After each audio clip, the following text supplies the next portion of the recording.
Hi, thank you very much for being here. Today I'm gonna discuss with you how to recover the redundant cart in Shopify. Let's come to the computer screen, and I'm going to do this with the help of a third-party app. You have to go to setting, and in setting you have to click the apps and sales channels. Here we go. Now Shopify App Store, search here redundant cart.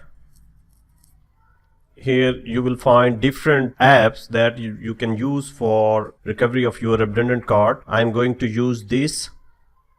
Click add app, click install app. Here we go. Now you have to click a plan. I want to take this plan. Here we go. You can see we have to approve this plan. You can select the required option depending upon your needs. Click the continue, got it. And here is the interface of our redundant cart. You can easily recover redundant carts from here, and you can email your customers, your audiences with the help of this interface. Thank you very much for watching this short tutorial. Keep watching the next one.